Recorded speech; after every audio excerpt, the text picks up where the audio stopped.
মুফাসসিরিন আকরাম লিখেন, আল্লাহ রব্বুল আলামিন মানুষকে যে মেধা শক্তি দিয়েছেন, তালেবুল ইলম ভাইদেরকে বলবো,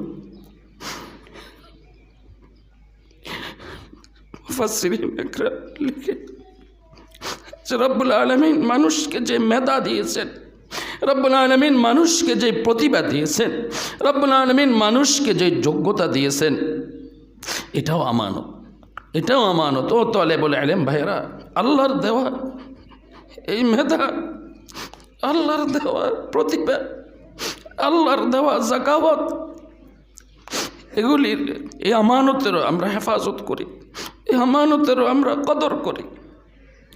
আল্লাহর দেওয়া হায়াত আমাদের কাছে আমানত, আল্লাহ পাকের দেওয়া এই জিন্দিগি আমাদের কাছে আমানত। আমার আর আপনার হায়াত, আমার আর আপনার জীবন, আমার আর আপনার জিন্দিগির সময়, এগুলিও আমাদের কাছে আমানত। এক নম্বর হইল নামাজে বিনয়, নম্র। দুই নম্বর হইল কি অহেতুক কাজ থেকে বিরত থাকা, অনর্থক কর্ম থেকে বিরত থাকা। তিন নম্বর বৈশিষ্ট্য ছিল যাকাত প্রদান করা। ওয়াল্লাযীনা হুম লিয-যাকাতি ফাইলুন, যাকাত আদায় করা। যাকাত ফরজ হওয়ার পর প্রতি বছর একবার যাকাত প্রদান করা। চতুর্থ নম্বর বৈশিষ্ট্য ছিল ওয়াল্লাযীনা হুম লিফুরুজিহিম হাফিজুন, যারা নিজের লজ্জাস্থানের হেফাজত করবে, সতীত্বের হেফাজত করবে, নিজের ইজ্জতের হেফাজত করবে, হারাম কাজ থেকে, অবৈধ কাজ থেকে, জিনা ব্যভিচার থেকে বিরত থাকবে। এ পর্যন্ত ছিল চারটি বৈশিষ্ট্য। এক নম্বর হলো নামাজে বিনয়, নম্র। দুই নম্বর বেহুদা কথা, বেহুদা কাজ, অনর্থক কথা, অনর্থক কাজ থেকে বিরত থাকা। তিন নম্বর যাকাত প্রদান করা। চার নম্বর লজ্জাস্থানের হেফাজত করা। পঞ্চম এবং ষষ্ঠ ওয়াল্লাযীনা হুম লিআমানাতিহিম ওয়া আহদিহিম রাউন, আমানতের হেফাজত, আমানতের খেয়ানত না করা, আমানত আদায়ের প্রতি যথাযথ খেয়াল রাখা। ওয়াল্লাযীনা হুম লিআমানাতিহিম ওয়া আহদিহিম রাউন, যারা আমানত এবং ওয়াদা অঙ্গীকার রক্ষা করার প্রতি বিশেষ যত্নবান থাকে, বিশেষ খেয়াল রাখে, আমানতের খেয়ানত করে না আর ওয়াদা অঙ্গীকার ভঙ্গ করে না। তাহলে জান্নাতুল ফেরদাউসের মালিক যারা হবে, জান্নাতুল ফেরদাউসের ওয়ারিস যারা হবে, জান্নাতুল ফেরদাউস যারা লাভ করবে, সেই সকল ঈমানওয়ালাদের পঞ্চম নম্বর বৈশিষ্ট্য হলো আমানতের হেফাজত করা। আমানতের হেফাজত এটা ফরজ, আমানতের খেয়ানত করা কবিরা গুনাহ। আল্লাহর হাবিব বলেন, লা ঈমানা লিমান লা আমানাতা লাহু ওয়ালা দীনা লিমান লা আহদা লাহু, ওই ব্যক্তির ঈমান নেই যার মধ্যে আমানতের হেফাজতের এই বৈশিষ্ট্য নেই। আমানতের হেফাজত, আমানত আদায় করা, আমানত সংরক্ষণ, এই গুণ, এই বৈশিষ্ট্য যার মধ্যে নেই, তার ঈমান নেই। সে কামেল ঈমান, কশ্চিনকালেও সে কামেল ঈমানওয়ালা হতে পারবে না। আমানত সম্পর্কে রব্বুল আলামিন বলেন, ইন্নাল্লাহা ইয়া'মুরুকুম আন তুআদ্দুল আমানাতি ইলা আহলিহা, আল্লাহ রব্বুল আলামিন তোমাদেরকে নির্দেশ দিচ্ছেন তোমরা যেন আমানত সমূহ তার হকদারের নিকট পৌঁছিয়ে দাও। আমানত যে প্রাপ্য তার কাছে আমানত পৌঁছিয়ে দেওয়া, আমানতের যথাযথ হেফাজত করা, আমানতের খেয়ানত না করা, এই নির্দেশ দিচ্ছেন কে? রব্বুল আলামিন, রব্বুল আলামিন। আমানত, এখানে কোরআনের ভাষায় আমানত বহু বচন ব্যবহার করা হয়েছে। মুফাসসিরিন আকরাম লিখেন যে আমানত এই শব্দটা ব্যাপক অর্থবোধক। আমানতের বহু প্রকার, আমানত বিভিন্ন প্রকারে বিভক্ত। আমানাত শব্দ রব্বুল আলামিন ব্যবহার করে এই পৃথিবীতে যত ধরনের আমানত আছে, যত প্রকার আমানত আছে, সব প্রকার আমানতকে এই আয়াতের অন্তর্ভুক্ত করে দিয়েছেন। সকল প্রকার আমানতের হেফাজত ঈমানওয়ালার জন্য জরুরি। কোনো প্রকার আমানতের খেয়ানত করা যাবে না। আল্লাহু আকবার। আমানত দুই ভাগে বিভক্ত। হুকুকুল্লাহ সেগুলিও আমানত, হুকুকুল ইবাদ সেটাও কি আমানত। আল্লাহ তাআলার হক, আল্লাহ তাআলার সকল নির্দেশাবলী মেনে চলা, আল্লাহ তাআলার সকল আদেশ মেনে চলা, আল্লাহ তাআলার সকল নিষিদ্ধ কাজগুলি বর্জন করা, এটাও আমানতের অন্তর্ভুক্ত। এটাও আমানতের কি অন্তর্ভুক্ত। দ্বীনি আমানত, ঈমান ইসলামের আমানত, আজিমুশ শান আমানত। ইন্না আরাদনাল আমানাতা আলাস সামাওয়াতি ওয়াল আরদি ওয়াল জিবালি ফাআবাইনা আন ইয়াহমিলনাহা ওয়া আশফাকনা মিনহা ওয়া হামালাহাল ইনসান ইন্নাহু কানা যালুমান জাহুলা। রব্বুল আলামিন এই দ্বীনি আমানত, ঈমান ইসলামের আমানত, এ কোরআনে কারীমের আমানত গ্রহণ করার জন্য সামাওয়াতি ওয়াল আরদি, আসমান জমিনের কাছে পেশ করছিলেন। কি বলেন? আসমান জমিন পাহাড় পর্বত সব কিছুই আমানতকে বহন করতে অস্বীকার করছে, অপারগতা প্রকাশ করছে। সেই আমানতের বহনকারী হলাম আমরা ইনসান। সুবহানাল্লাহ। তাহলে দ্বীন ইসলাম এটাও আমাদের কাছে কি বড় আমানত। দ্বীন ইসলাম আমাদের কাছে ভারী আমানত।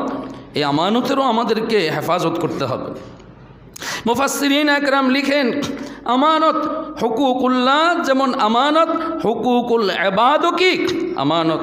আল্লাহ তাআলার দেওয়া সকল নেয়ামত আমাদের কাছে আমানত।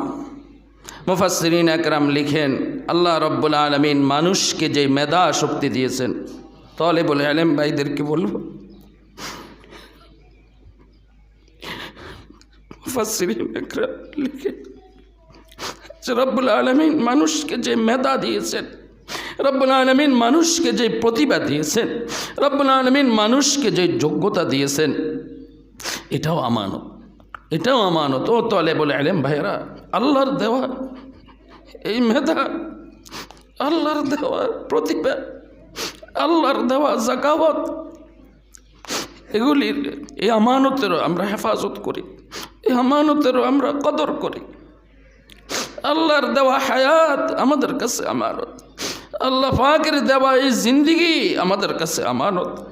আমার আর আপনার হায়াত, আমার আর আপনার জীবন, আমার আর আপনার জিন্দিগির সময়, এগুলিও আমাদের কাছে আমানত। আল্লাহ তাআলা আমাদেরকে আমানতের হেফাজত করার তৌফিক দান করেন।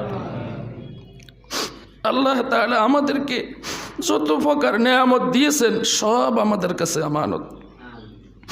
এই চোখ আল্লাহ তাআলা দিয়েছেন, এই চোখ আমাদের কাছে আমানত। চোখ দিয়েছেন তো ভালো জিনিস দেখার জন্য। কি বলেন? আল্লাহ তাআলা এই জবান দিয়েছেন, এই জবান আল্লাহর দেওয়া আমানত। এই জবানকে ভালো কাজে ব্যয় করার জন্য রব্বুল আলামিন দিয়েছেন। আল্লাহ তাআলা দুইটা হাত দিয়েছেন, এটা আমানত। এই হাত দ্বারা আমরা ভালো কাজ করব। আল্লাহ তাআলা দুইটা পা দিয়েছেন, এটা আমানত। এই পায়ের দ্বারা আমরা নেকের কাজের দিকে হাঁটব, অগ্রসর হব। আল্লাহ তাআলা যা কিছু আমাদেরকে দিয়েছেন সবটাই আমানত, সবটাই কি আমানত। এক বুজুর্গ বলেন, ই আমানত চাঁদে রোজা নজদে মাস্ত, ই আমানত চাঁদে রোজা নজদে মাস্ত, দর হকীকত মালিকে হর শৈ খুদাস্ত। আল্লাহ প্রদত্ত যত প্রকার আমানত আছে, এগুলি কিছুদিনের জন্য রব্বুল আলামিন আমাদেরকে দিয়েছেন। প্রকৃত পক্ষে এগুলির মালিককে রব্বুল আলামিন। রব্বুল আলামিন মালিক, তিনি আমাদেরকে যা যা দিয়েছেন সব আল্লাহ প্রদত্ত আমানত। এগুলি আল্লাহ তাআলার দেওয়া নেয়ামত। এই নেয়ামত আমাদের কাছে আমানত। আল্লাহ আমাদেরকে আমানতের হেফাজত করার তৌফিক দান করেন। এগুলি আমাদের কাছে আমানত। সন্তানাদি আমাদের কাছে কি আমানত। স্বামীর কাছে এক স্ত্রী আল্লাহর দেওয়া এক আমানত। সন্তানাদি আমানত, সম্পদ আমানত। কি বলেন? এগুলি আমানত না? সম্পদ আমানত, হ্যাঁ, জিন্দিগি আমানত। قال رسول الله صلى الله تعالى عليه وسلم لا تزول قدم ابن آدم يوم القيامة حتى يسأل عن خمس: عن عمره فيما أفناه، وعن شبابه فيما أبلاه، وعن ماله من أين اكتسبه وفيما أنفقه، وماذا عمل فيما علم، أو كما قال النبي عليه الصلاة والسلام। এই হাদিসে পাকের মধ্যে এই আমানতের হেফাজত কতটুকু আমরা করেছি এর কি করা হবে, সুয়াল হবে কিয়ামতের ময়দান। কিয়ামতের ময়দানে এর কি হবে, সুয়াল হবে। পুরা জিন্দিগি আমানত, পুরা জিন্দিগি আমরা কোন কাজে ব্যয় করেছি এর জবাব দিতে হবে কিয়ামতের ময়দানে। যৌবনকাল রব্বুল আলামিনের দেওয়া স্পেশাল আমানত। পুরা হায়াতের মধ্যে যৌবনকালের সময়টা এটা আল্লাহ পাকের বিশেষ এক আমানত। ও যুবক ভাইরা, তালেবুল ইলম ভাইরা, এই যৌবনকাল সম্পর্কে রব্বুল আলামিনের দরবারে জবাবদিহি করতে হবে। যৌবনের মতো এই আমানতকে আমি কোন কাজে ব্যয় করেছি, এর যথাযথ হক আমি আদায় কতটুকু করেছি এর হিসাব দেওয়া লাগবে। ওয়ান শাবাবিহি ফিমা আবলা, ওয়ান মালিহি মিন আইনা ইকতাসাবাহু ওয়া ফিমা আনফাকা, সম্পদ আমি কোন পথে উপার্জন করেছি এবং কোন পথে সম্পদ আমি ব্যয় করেছি। সম্পদ উপার্জন বৈধভাবে করা এটাও ফরজ, আবার বৈধভাবে সম্পদ ব্যয় করা সেটাও ফরজ। সম্পদ যেমন অবৈধভাবে উপার্জন করা বৈধ নয়, আবার উপার্জিত সম্পদকে নিজের ইচ্ছামতো অন্যায় পথে খরচ করা সেটাও কি নয়, বৈধ নয়। তাহলে এই ধন দৌলত, টাকা পয়সা, গাড়ি বাড়ি, জাগা জমিন, এগুলি আল্লাহর দেওয়া আমানত। হ্যাঁ, এই আমানত আমি কোন কাজে খরচ করেছি, এর কতটুকু হক আমি আদায় করেছি এ সম্পর্কেও জবাবদিহি করতে হবে। পঞ্চম নম্বর হলো এলম সম্পর্কে, এলমে দ্বীন সম্পর্কে জিজ্ঞেস করা হবে যে রব্বুল আলামিন তোমাকে যে এলমে দ্বীনের দৌলত, দ্বীনি এলেমের দৌলত, কোরআন হাদিসের দৌলত দান করেছেন, সেই মোতাবেক আমল কতটুকু করেছো। ওমাযা আমিলা ফিমা আলিম। ও প্রিয় ছাত্র ভাইরা, রব্বুল আলামিন আসমানি ইলমের দৌলত দিয়ে ধন্য করার জন্য আমাদেরকে মাদ্রাসায় নিয়ে এসেছেন। রব্বুল আলামিন যতটুকু দ্বীনি ইলম আমাকে আপনাকে দিয়েছেন সেই মোতাবেক আমল কতটুকু আমরা করতেছি, জিন্দিগিতে সেই মোতাবেক কতটুকু বাস্তবায়ন করেছি এ সম্পর্কে জবাবদিহি করতে হবে, জবাবদিহি করতে হবে। এগুলি আমানত, এগুলি কি আমানত। হুকুকুল্লাহ, এগুলি আল্লাহর দেওয়া হক। আবার বন্দার পক্ষ থেকেও আমানত আছে। কি বলেন? হুকুকুল ইবাদ, বন্দার আমানত। কেউ কারো নিকট কোনো সম্পদ আমানত রাখলো, রাখে না? কথা কন না দেখ, সম্পদ আমানত রাখে কি রাখে না? মানুষের কাছে রাখে না? টাকা পয়সা, ধন সম্পদ আমানত রাখে, জায়গা জমিন আমানত রাখে, রাখেনি রাখে না? এক জমানায় তো নিজের নামে বেশি জমিন থাকলে রাষ্ট্রীয়ভাবে সমস্যা ছিল, তো আরেকজনের নামে কিছু জমিন দিয়ে দেয়, পরে মাশাআল্লাহ তিনিই মালিক হয়ে যান। এরকম ঘটনা হয়েছে না এই দেশে? মানুষের আমানত, মানুষের হক, হুকুকুল্লাহ, হুকুকুল ইবাদ। এটা হুকুকুল ইবাদ। হুকুকুল ইবাদের ব্যাপারে হুকুকুল্লাহর চেয়েও বেশি সতর্ক থাকা জরুরি। কারণ রব্বুল আলামিন তো সীমাহীন মেহেরবান, সীমাহীন দয়ামায়াওয়ালা, সীমাহীন ক্ষমাওয়ালা। আল্লাহর হক নষ্ট করলে তো আল্লাহ তাআলা ইচ্ছা করলেও মাফ করতে পারেন, আর মাফ চাওয়ার সাথে সাথে মাফ করে দিবেন, ওয়াদা আছে। কিন্তু বন্দার হক তো সাধারণ নিজাম হলো যে বন্দার হক আল্লাহ তাআলা মাফ করবেন না যতক্ষণ পর্যন্ত ওই বন্দা মাফ না করবে। বন্দার হকের মুআমালা বড় কঠিন, বড় কঠিন। কারণ বন্দার হক নষ্ট করলে সাধারণত আমরা এক বান্দা আরেক বান্দার কাছে মাফ চাই না। কি বলেন? মাফ চাই, সাধারণত আমরা কি মাফ চাই না, কিন্তু ভুল করলে তো আল্লাহর কাছে মাফ চাই। আল্লাহর কাছে মাফ চাইতে কোনো লজ্জা লাগে না কারো কাছে, কোনো ঈমানওয়ালার কাছে তো লজ্জা লাগে না আল্লাহর কাছে মাফ চাইতে। কি বলেন? এজন্য বেশি বেশি আল্লাহর কাছে আমরা মাফ চাইতে থাকি। আর মাফ যতদিন চাইতে থাকবেন ততদিন কোনো গুনাহ থাকবে না। তাফসীর কুরতুবীতে আল্লামা ইমাম কুরতুবী রহমতুল্লাহি আলাইহি লিখেন, আল্লাহু আকবার, লা কবীরাতা মাল ইস্তিগফার। আল্লামা মুফতি ইয়াহিয়া সাহেব দামাত বারাকাতুহুম গতকাল খাসরাত মাদ্রাসায় হাদিস শুনাইছেন। খাসরাত জামে মসজিদ, ওইখানে 18 কোটি টাকা ব্যয় করে একটা মসজিদ হইতেছে, এক লোকে করে দিতেছেন খাসরাট বাজারে। ওইখানে বাদ মাগরিব ইসলাহি বয়ান ছিল, এরপরে খাসরাট মাদ্রাসার বিষয়ে আলোচনা ছিল। রাত্রে 3টায় আসছি এখানে। আল্লাহ, যে হজরত যে দিনে আসেন এর 1টা 2টা 3টার আগে আর হুজুর থেকে বিদায় নেওয়া যায় না। হুজুরে হাদিস শুনেছেন ওইখানে।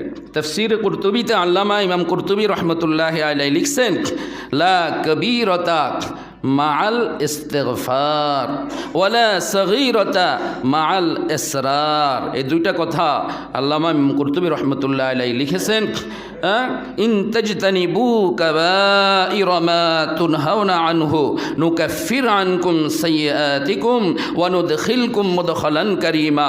এই আয়াতের তাফসীরের মধ্যে তালেবুল ইলম ভাইরা স্মরণ রাখবেন, লা কবীরতা মাল ইস্তিগফার। ইস্তিগফার যতক্ষণ পর্যন্ত বান্দা চালু রাখবে ততক্ষণ পর্যন্ত তার আমলনামায় কোনো কবিরা গুনাহ থাকবে না। সুবহানাল্লাহ। কোনো কবিরা গুনাহ আমলনামায় মধ্যে কি থাকবে না, কোনো কবিরা গুনাহ থাকবে না। তওবা করবে, কবিরা গুনাহ করবে, তওবা করবে, আল্লাহ মাফ করে দিবেন। আবার গুনাহ করবে, আবার তওবা করবে, আল্লাহ মাফ করে দিবেন। আবার গুনাহ হবে, আবার তওবা করবে, আল্লাহ মাফ করে দিবেন। আর সগীরা গুনাহ যদি বারবার করতে থাকে, সগীরা গুনাহ করার পরে যদি বান্দা তওবা না করে, তাহলে বারবার সগীরা করতে থাকলে সেটা কবিরা হয়ে যাবে। ওয়ালা সগীরাতা মাল ইসরার। ইসরার মানে বারবার করা, একবার করার পরে তওবা না করে আবার সগীরা করা। এরকম সগীরা গুনাহ যদি বারবার বান্দা করতে থাকে, সেটা আর সগীরা থাকে না, সেটা কি হয়ে যায়?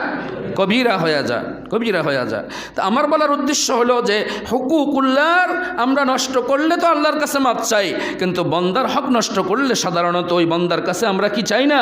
মাপ চাই না। এজন্য এটা তো আমার জিম্মায় থেকে যায়।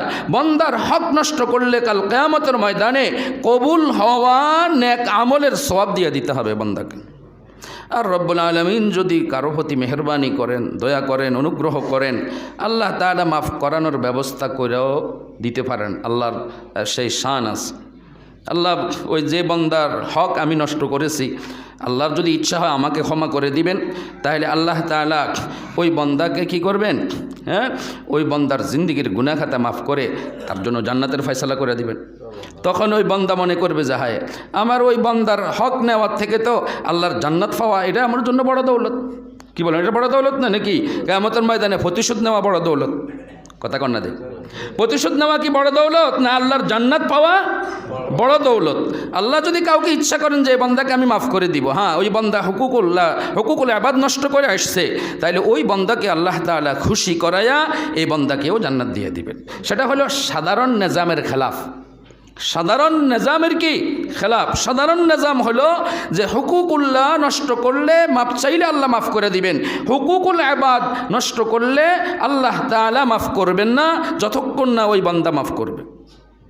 তাইলে কোনো বান্দার হক যেন আমাদের দ্বারা নষ্ট না হয়। বান্দার সম্পদ আমাদের কাছে আমানত, ঠিক আছে না? বান্দার কথা আমাদের কাছে আমানত। অনেক মানুষ গোপনীয় কথা বলে আমাদের থেকে ওয়াদা নেয় না যে ভাই একটা গোপন কথা তোমার কাছে বলতেছি, কাউকে কিন্তু কথাটা বলবে না। কিরে ভাই, এরকম কথা আমানত রাখে না মানুষ আমাদের কাছে, কিন্তু আমরা কি সে আমানত রক্ষা করি? যেই কথা বলতে নিষিদ্ধ করা হয় সেটা আমরা বেশি বলি। বিশেষ করে মা বোনদের এই অভ্যাস বেশি, পুরুষদের তুলনায় মা বোনদের মধ্যে এই বদঅভ্যাস বেশি যে কারো কোনো কথা আমানত রাখিলেই বাস এটা বলে বেড়াইতে থাকে। আমাদের এক ওস্তাদ বলছিলেন যে 2 শ্রেণীর মানুষের কাছে কোনো কথা পৌঁছে দিলে ওই কথা প্রচারের জন্য মাইকিন পোস্টারিং করা লাগবে না, এমনিতেই প্রচার হয়ে যাবে। ওই 2 শ্রেণীর মধ্যে এক শ্রেণী হলো তালেবুল ইলম আর এক শ্রেণী হলো মা বোনেরা। এক শ্রেণী তালেবুল ইলম আর এক শ্রেণী মা বোনেরা। এই 2 শ্রেণীর কাছে কোনো একটা কথা পৌঁছাইলে, কোনো একজন মাদ্রাসার ছাত্রের কাছে একটা কথা পৌঁছাইয়া দিলে আর কোনো একজন মা বোনের কাছে একটা কথা পৌঁছাইয়া দিলে প্রচার করার জন্য মাইকিনের পোস্টারিংয়ের প্রয়োজন হয় না, এটা এমনিতে প্রচার হয়ে যায়, এমনিতে প্রচার হয়ে যায়। এই 2 শ্রেণীর এই বদঅভ্যাস। এজন্য কেউ কোনো কথা বলে আমানত রাখার জন্য যদি বলে, সেই কথা আমানত, এটার খেয়ানত করা যাবে না, এটা কাউকে বলা যাবে না, এটা কাউকে কি বলা যাবে না। তাহলে ওয়াল্লাযীনা হুম লিআমানাতিহিম ওয়া আহদিহিম রাউন। জান্নাতি বান্দাদের ৫ম নম্বর বৈশিষ্ট্য হলো আমানতের হেফাজত করা। করব তো আমরা ইনশাআল্লাহ, কি কান? আমানত বহু প্রকার, ঠিক আছে না? আমানত বহু প্রকার, আমানত ব্যাপক আমানত। আমরা যারা মাদ্রাসার জিম্মাদার, আমাদের কাছে তালেবুল ইলমের জিন্দেগি আমানত, মানুষের দেওয়া অর্থ সম্পদ আমানত। যারা রাষ্ট্রের দায়িত্বে আছে, রাষ্ট্রপ্রধান হতে নিয়ে শুরু করে রাষ্ট্রীয় সর্বক্ষেত্রের ব্যক্তিবর্গ, তাদের কাছে পুরা দেশ ও জাতি আমানত। কিয়ামতের ময়দানে সুয়াল হবে, আলা কুল্লুকুম রাইন ওয়া কুল্লুকুম মাসউলুন আন রাইয়াতি। আল ইমামু রাইন ওয়া হুয়া মাসউলুন আন রাইয়াতিহি ওয়ার রাজুলু রাইন ওয়া হুয়া মাসউলুন আন রাইয়াতিহি ওয়াল মারআতু রাইয়াতুন ফি বাইতি যাওজিহা ওয়া হিয়া মাসউলাতুন আন রাইয়াতিহা। আলা কুল্লুকুম রাইন কুল্লুকুম মাসউলুন আন রাইয়াতিহি। আল্লাহ রসুল বলেন, তোমরা প্রত্যেকেই একজন জিম্মাদার। তোমাদের সকলকে তোমাদের অধীনস্থদের ব্যাপারে কাল কিয়ামতের ময়দানে জিজ্ঞেস করা হবে, সুয়াল করা হবে। অধীনস্থদের হক কতটুকু তোমরা আদায় করেছ, এর জবাব দিতে হবে। আমার প্রিয় ভাইরা, আমরা সকলেই কিন্তু একজন পরিচালক, একজন অভিভাবক, মুরব্বী। আমাদের যার যার অধীনে যারা আছে তাদের সম্পর্কে কিয়ামতের ময়দানে জবাবদিহি করা লাগবে। আমরা আমানতের হেফাজত করব ইনশাআল্লাহ। ৬ষ্ঠ নম্বর হলো ওয়াদা অঙ্গীকার রক্ষা করা। ওয়াহদিহিম রাউন। যারা ওয়াদা অঙ্গীকার পূর্ণ করে, ওয়াদা অঙ্গীকার কি করে? পূর্ণ করে। এই ওয়াদা অঙ্গীকার দুই প্রকার। ওয়াদা অঙ্গীকার কি? দুই প্রকার। এক প্রকার ওয়াদা অঙ্গীকার হয় দ্বিপাক্ষিক, দোনো পক্ষ থেকে হয়। দুই পক্ষ থেকে কি হয়? দ্বিপাক্ষিক চুক্তি, ঠিক আছে? ওয়াদা, কেউ কারো উপর কোনো দায়িত্ব নিলে, কারো কোনো কাজ করে দেওয়ার অঙ্গীকার করলে, কি বলেন? কাউকে কোনো কিছু দেওয়ার অঙ্গীকার করলো, বা কারো কোনো কাজ করে দেওয়ার অঙ্গীকার করলো, এটাও অঙ্গীকার। দ্বিপাক্ষিক চুক্তি, এটাও অঙ্গীকার। এক দেশ আরেক দেশের সাথে যে চুক্তি করে, এটাও কি অঙ্গীকার। প্রাতিষ্ঠানিক চুক্তি, এটাও অঙ্গীকার। কি বলেন? প্রাতিষ্ঠানিক চুক্তি অঙ্গীকার না? তালেবুল ইলম এই দলের মধ্যে আছেন। শিক্ষা প্রতিষ্ঠানের ভর্তি ফরমে অঙ্গীকারনামা থাকে যে এই প্রতিষ্ঠানে ভর্তি হতে হলে এই প্রতিষ্ঠানের এতটা ধারা, এতটা নিয়ম কানুন, নিয়ম নীতি আছে, আমি সেগুলি মেনে চলার অঙ্গীকার করে নিম্নে স্বাক্ষর করলাম। কি বলেন? এই ওয়াদা অঙ্গীকার করে আমরা শিক্ষা প্রতিষ্ঠানে ভর্তি হই। ও তালেবুল ইলম ভাইরা, আমরা প্রতিষ্ঠানের সাথে অঙ্গীকারাবদ্ধ। প্রতিষ্ঠানের ভর্তি ফরমে যে সকল বিষয়গুলি রয়েছে, এগুলি পরিপূর্ণভাবে মেনে চলা, যতদিন আপনি এখানে ছাত্র থাকবেন ততদিন আপনার উপর ফরজ, আপনার জন্য এটা জরুরি। কারণ আমি এটা অঙ্গীকারাবদ্ধ। অঙ্গীকার, এই অঙ্গীকার পূরণ করতে হবে। অঙ্গীকার দ্বিপাক্ষিক যেগুলি, সেগুলিও অঙ্গীকার। দ্বিতীয় প্রকার অঙ্গীকার হলো এক পক্ষ থেকে যেটা অঙ্গীকার করা হয়। আমি কাউকে কিছু দিব, অঙ্গীকার করলাম। কারো কোনো কাজ আমি করে দিব, কারো কোনো উপকার করে দিব, অঙ্গীকার করলাম। এরকম করি না আমরা? কথা কন না দেখ। এগুলি পূরণ করা ওয়াজিব। দ্বিপাক্ষিক চুক্তি এটা পূরণ করা যেমন ওয়াজিব, এক পক্ষ থেকে কাউকে কিছু দেওয়ার ওয়াদা করলে, কারো কোনো সহযোগিতার ওয়াদা করলে, কারো কোনো কাজ করে দেওয়ার ওয়াদা করলে, সেটা পূরণ করাও কি ওয়াজিব। ওয়াল্লাযীনা হুম লিআমানাতিহিম ওয়া আহদিহিম রাউন। ওয়াদা অঙ্গীকার এটা পূর্ণ করতে হবে। সকল প্রকার ওয়াদা অঙ্গীকার এটা পূরণ করতে হবে। লা ঈমানা লিমান লা আমানাতা লাহু ওয়া লা দীনা লিমান লা আহদা লাহু। আল্লাহর রাসূল বলেন, ওই ব্যক্তির দ্বীন নাই, ওই ব্যক্তির কোনো ধর্ম নাই যে ব্যক্তি ওয়াদা অঙ্গীকার পুরা করে না। কত কঠিন ওয়াইদ! লা দীনা লিমান লা আহদা লাহু। যে মুসলমান, যে ঈমানওয়ালা, যে আল্লাহর বান্দাবান্দি ওয়াদা অঙ্গীকার পূর্ণ করে না, তার কোনো ধর্ম নাই। কত কঠিন কথা! কত কঠিন কথা। রব্বুল আলামিন বলেন ওয়া আউফু বিল আহদি ইন্নাল আহদা কানা মাসউলা, ওয়া আউফু বিল আহদি ইন্নাল আহদা কানা মাসউলা। তোমরা অঙ্গীকার পূর্ণ করো, কেননা নিশ্চয় এই অঙ্গীকার সম্পর্কে তোমাদেরকে জিজ্ঞেস করা হবে। কিয়ামতের ময়দানে অঙ্গীকার সম্পর্কে জিজ্ঞেস করা হবে। আমরা যেই কোনো প্রকার অঙ্গীকারের আবদ্ধ, আমাদেরকে সেই অঙ্গীকার কতটুকু আমরা পূরণ করেছি, সে অঙ্গীকার, সে ওয়াদা কতটুকু রক্ষা করেছি, কিয়ামতের ময়দানে সে সম্পর্কে আমাদেরকে জবাবদিহি করতে হবে। ওয়াউফু বিল আহদি ইন্নাল আহদা কানা মাসউলা। কোরআনে কারীমের অন্য জায়গায় রব্বুল আলামিন বলেন ওয়াউফু বিল উকুদ, তোমরা ওয়াদা অঙ্গীকার পূর্ণ করো।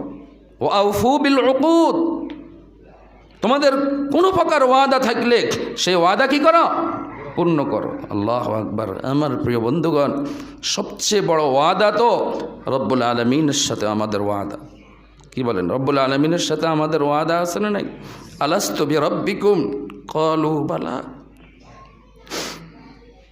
রূহ জগতে, আলমে আরওয়াহতে আল্লাহ তাআলা সারা পৃথিবীর সকল মানুষের রূহ থেকে এই অঙ্গীকার নিয়েছিলেন।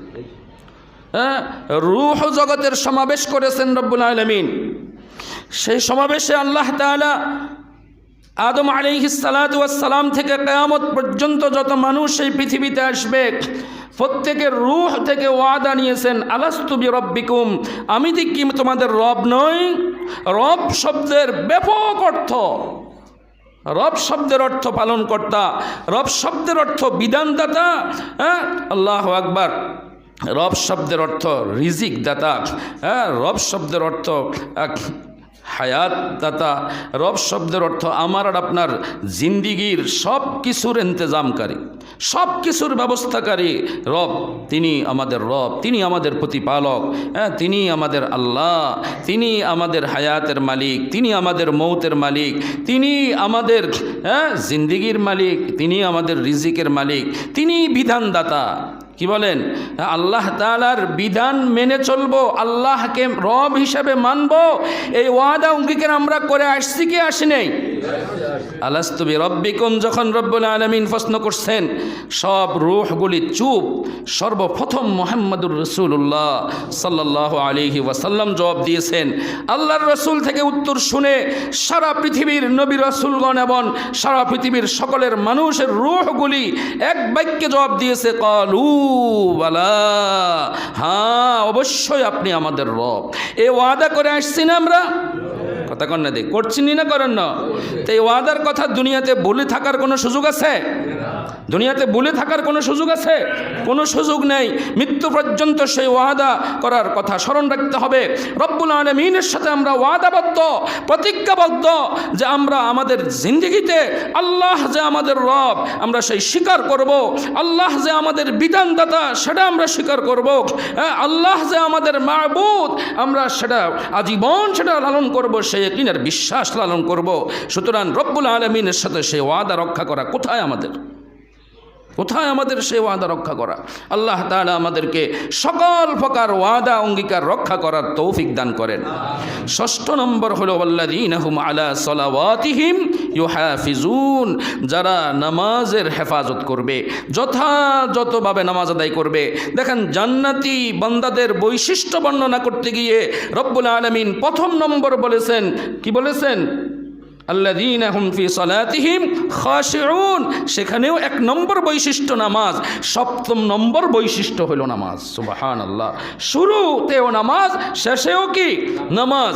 নামাজ কতটা গুরুত্বপূর্ণ ইবাদত। যারা নামাজের হেফাজত করবে, যথাযথভাবে নামাজ আদায় করবে। নামাজের মুহাফাজাত এর ব্যাখ্যা কি? তাফসীর রুহুল মাআনিতে রয়েছে যে নামাজের মুহাফাজাতের অর্থ হলো যথাযথভাবে নামাজ আদায় করা এবং মুস্তাহাব ওয়াক্তে নামাজ আদায় করা। মুস্তাহাব ওয়াক্তে কি করা? নামাজ আদায় করা। মুস্তাহাব ওয়াক্তে নামাজ আমরা অনেকেই আদায় করি না, বিশেষ করে মা বোনরা আদায় করে না। মা বোনদের মধ্যে যারা নামাজ পড়ে না তারা তো পড়েই না। নামাজি মা বোন যারা আছে এরা সংসারের পারিবারিক কাজের ব্যস্ততার কারণে দেখা যায় এক ওয়াক্তের নামাজ আর এক ওয়াক্তে পড়ে। এক ওয়াক্তের নামাজ আর এক ওয়াক্তে পড়ে, অথচ সময় মতো নামাজ আদায় করা, ওয়াক্ত মতো নামাজ আদায় করা, মুস্তাহাব ওয়াক্তে নামাজ আদায় করা, এই আমল রব্বুল আলামিনের নিকট সর্বাধিক প্রিয় আমল। বুখারী শরীফে বর্ণিত হাদিস, রাবি হযরত আব্দুল্লাহ ইবনে মাসউদ রাদিয়াল্লাহু তাআলা আনহু, তিনি বলেন যে আমি জিজ্ঞেস করলাম আল্লাহর রাসূলকে, ইয়া রাসূলুল্লাহ আইয়ুল আমালি আহাব্বু ইলাল্লাহ, রব্বুল আলামিনের নিকট কোন আমলটি সর্বাধিক প্রিয়? আল্লাহ রাসূল উত্তরে বলছেন, আস-সালাতু আলা ওয়াক্তিহা, সময় মতো নামাজ আদায় করা, সময় মতো যথাসময়ে নামাজ আদায় করা, এই আমলটা রব্বুল আলামিনের নিকট সর্বাধিক প্রিয় আমল। প্রিয় উপস্থিতি, জান্নাতুল ফেরদাউসের ওয়ারিস যারা হবে, জান্নাতুল ফেরদাউসের মালিক যারা হবে, জান্নাতুল ফেরদাউসের মতো এই নেয়ামত রব্বুল আলামিন যাদেরকে দান করবেন, তাদের 7টা বৈশিষ্ট্যের কথা কোরআনে কারীমে রব্বুল আলামিন বর্ণনা করেছেন। 1 নম্বর হলো নামাজের মধ্যে বিনয়, বিনয় নম্রতা খুশু খুজুর সাথে নামাজ আদায় করা। 2 নম্বর হলো বেহুদা কথা বেহুদা কাজ থেকে কি করা, বিরত থাকা। 3 নম্বর হলো যাদের উপর জাকাত ফরজ, প্রতি বৎসর নিয়মিত জাকাত আদায় করা। 4 নম্বর হলো লজ্জাস্থানের হেফাজত, সতীত্বের হেফাজত, ইজ্জতের হেফাজত করা। 5 নম্বর হলো সকল প্রকার আমানত রক্ষা করা। 6 নম্বর হলো সকল প্রকার ওয়াদা অঙ্গীকার পূর্ণ করা। 7 নম্বর হলো যথাযথভাবে যথাসময়ে উত্তমভাবে নামাজ আদায় করা। আল্লাহ রব্বুল আলামিন আমাদেরকে, সারা পৃথিবীর মুসলমানদেরকে, ঈমানওয়ালাদেরকে, আল্লাহর বান্দাবান্দিদেরকে এই 7টি গুণের গুণ অর্জন করে 7টি গুণে গুণান্বিত হয়ে জান্নাতুল ফেরদাউসের মালিক হওয়ার তৌফিক দান করেন। আমিন। ওয়া আখির দাওয়ানা আনিল হামদুলিল্লাহি রাব্বিল আলামিন।